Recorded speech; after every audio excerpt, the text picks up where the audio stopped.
Saya dipahamkan dan sekarang ni kenyataan resmi daripada dalam pilihan raya kali ini, parti MCA tidak akan menurunkan mana-mana calonnya untuk bertanding dalam pilihan raya negeri di 6 buah negeri. Dan mengertinya pilihan raya kali ini tidak akan menyaksikan calon daripada MCA. Jadi UMNO Barisan Nasional tak perlu pening-pening kepala kerana MCA tidak akan bertanding sebarang calon, tidak akan meletakkan sebarang calon ni di kesemua 6 negeri. Demikian menurut Persekutuan Agongnya itu Datuk Chong Sin Wun. Dalam satu kenyataan dia kata tempoh perkataannya MCA sebaliknya akan menumpukan kepada persiapan untuk menghadapi pilihan raya umum yang ke-16 nanti. Demikian diputuskan dalam mesyuarat Majlis Tinggi MCA hari ini. Itu kata Persekutuan Agongnya saudara. Bagaimanapun katanya MCA tetap berpegang bahawa MCA berpegang teguh pada falsafah penubuhan parti kami, iaitu mana-mana keputusan yang diambil, parti haruslah selari dengan prinsip perlembagaan persekutuan yang menjamin kesederhanaan, kebebasan dan demokrasi, di samping menjaga hak dan kepentingan rakyat sebagai agenda utama kami, kata Dr. Wong Sin Wun daripada parti MCA. MCA tak dapat calon. Dan terbaru, MIC juga tidak akan meletakkan calonnya. Selepas MCA, kini MIC turut mengumumkan tidak akan bertanding pada pilihan raya negeri. Dia sebenarnya satu orang calon saudara di Negeri Sembilan yang menang, tapi nampak agaknya bila keputusan itu diambil, maka kursi tersebut akan diambil ditandingi oleh calon UMNO lah, nampak agaknya saudara. Saudara, MIC turut mengumumkan tidak akan bertanding pada pilihan raya PRN di 6 negeri bulan depan. Menurut Siswa Agung MIC RT Raja Sikaran, katanya keputusan itu dibuat pada mesyuarat Jawatan Kuasa Kerja Pusat yang berlangsung pada 30 Jun lalu. Cuma dia dah buat mesyuarat pada 30 bulan dulu saudara. Dah dekat seminggu dah. Kenapa hari ini pula baru diumumkan? Jadi katanya keputusan parti MIC untuk tidak bertanding pada PRN akan datang dibuat semata-mata untuk melindungi kepentingan parti MIC. Pada masa ini, MIC akan memberi lebih perhatian kepada proses untuk membina struktur parti yang lebih mantap bagi menghadapi pilihan raya umum ke-16 nanti, katanya. Bagaimanapun, Parti Kaum India itu berjanji akan melaksanakan peranannya sebagai warga komponen Barisan Nasional, dan keputusan parti telah pun dimaklumkan kepada Yang Berhormat Perdana Menteri Datuk Seri Anwar Ibrahim sebagai pengerusi Kerajaan Perpaduan. Jadi saudara, rasanya UMNO mudahlah buat keputusan kali ini. Jadi, semua calon-calon kali ini ditanding oleh UMNO. Tak adalah daripada parti MIC atau parti MCA saudara. Cuma saudara, dalam keadaan ni saya melihat saudara, ini sekarang ni musim bila pembubaran 6 Dewan Negeri itu dibuatkan sejak minggu lalu, saya melihat saudara, pentas politik yang diaktifkan mula membicarakan persoalan dan kedudukan parti-parti politik yang bakal bertanding di gelanggang pilihan raya saudara. Saya lihat banyak peramal ataupun nujum politik sudah pun membuat pelbagai kelahan. Ada yang kata parti itu menang besar, kata ada parti ini boleh menang. Cuma ada pula katanya parti ini bakal terciduk dan kalah teruk, malahan hingga ke tahap bungkus. Saya merasakan kalangan peramal ini mereka cuba mengukuhkan hujahnya dengan alasan dapatan daripada tinjauan atau survey yang dilakukan. Kononnya memihaklah, kalau dia tu menyokong parti A, maka dia kata survey membuat bahawa mengatakan ramai menyokong A. Kalau B pula, kalau peramal itu datang daripada parti B, dia akan mengatakan ramai menyokong parti B. Ya saudara, persoalan saya saudara, survey apa yang dilakukan? Apakah ia menyeluruh? Ini perlu kita lihat. Sebab itu bila mereka melontarkan survey mengatakan bahawa negeri itu begini, negeri ini begitu, saya melihat, kadang-kadang saya ketawa saudara. Contohnya saya ambil macam di negeri Selangor saudara. Di negeri Selangor lebih 3 juta pengundi. Apakah mereka telah melakukan survey pada 3 juta pengundi?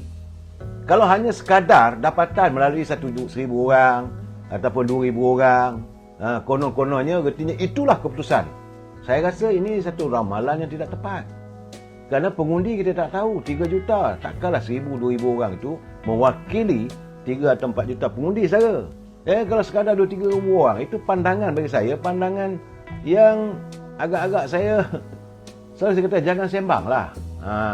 Sebab saya lihat kadang-kadang Apa yang mereka lakukan begitu mengelirukan pemikiran. Warga pengundi dikelirukan, kononnya parti itu menang ataupun menimbulkan amarah. Untuk apa? Kenapa perlu kita sebagai seorang peramal? Kalau saya memberi ramalan ataupun unjuran pemikiran saya berdasarkan pada fakta. Saya ambil contoh macam di Selangor. Di Selangor begitu ramai 3 juta lebih pengundi, saudara. Dan selama lebih daripada 14-15 tahun UMNO Barisan Nasional cuba menggapai kuasa di Selangor, tidak berjaya. Bagaimana mereka boleh membuat kenyataan bahawa Perikatan Nasional boleh menang di Selangor? Saya geleng kepala. Kerana saya melihat dulu masa pilihan raya lepas, ini berdasarkan pada fakta-fakta pilihan raya yang dulu, iaitu pilihan raya yang ke-14, bukan pilihan raya Parlimen baru ni, saudara. Sebab ini mewakili pada Dewan Negeri. Dalam pilihan raya dulu, keputusan berdasarkan kepada pertandingan 3 atau 4 ataupun 5 penjuru. Dan waktu itu UMNO Barisan Nasional satu sudut. Kemudian Parti Keadilan satu sudut. Dan Pakatan Harapan satu sudut, saya. 3 corner fight. Berdasarkan 3 corner fight itulah Parti Keadilan mengukuhkan kedudukannya. Dan kali ini, saudara, apabila UMNO, pengundi-pengundi UMNO Barisan Nasional bersatu dengan Parti Keadilan itu di bawah Pakatan Harapan, tentulah mereka akan menjadi lebih kukuh dan menentang Perikatan Nasional. Perikatan Nasional datang dari mana pengundinya? Jadi macam mana mereka membuat andaian jadi nujum yang bagi saya nanti terciduk nanti, saya. Jadi sebab itu saya kata, apakah mereka jujur dalam memberi pandangan kepada para pengundi? Saudara YAS 68, kita akan tengok peratus China dan India akan turun mengundi. Berapa ramai? Ya, saya setuju. Di Selangor, di Negeri Sembilan, di Pulau Pinang, warga pengundi Cina memang tak berubah, saya. Tidak mungkin, saya rasa tidak mungkin lah nak dapat daripada Perikatan Nasional. Jadi mereka merasakan mereka dalam keadaan comfort.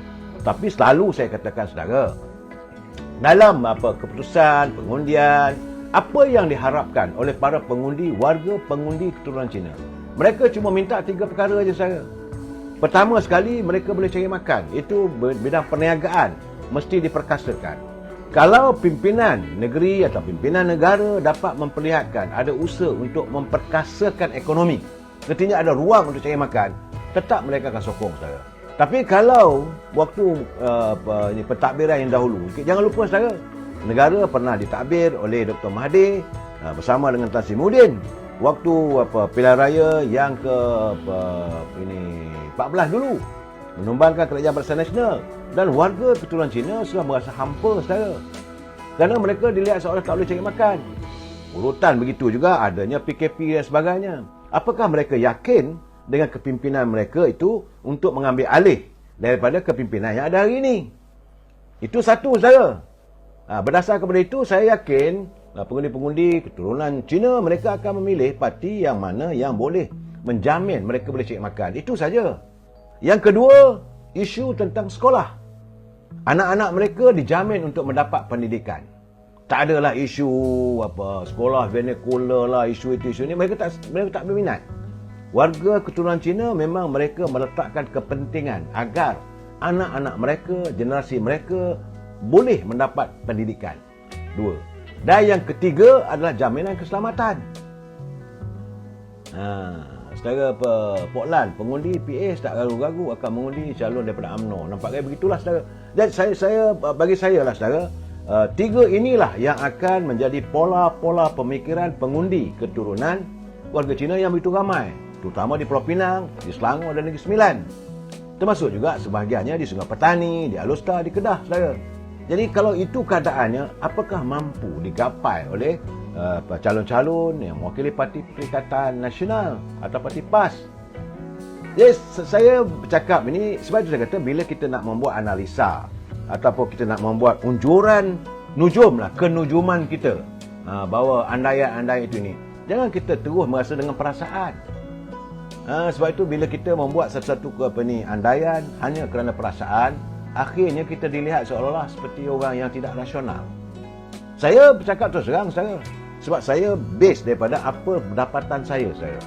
Saudara Tony Kedah, dia kata Kedah Terengganu akan ada penambahan kursi pada pembangkang nak ambil mahkamah yang terpulang lah saudara Tony. Saya tidak mau campur lebih soal itu, tapi saya melihat, saya bagi contoh saudara. Sebab itu Selangor daripada dengan saya secara peribadi, saudara, survey yang diunjurkan mengatakan ada penambahan kursi untuk parti pembangkang, saya rasa itu ke laut lah ramalan mereka. Boleh tengok nanti saudara.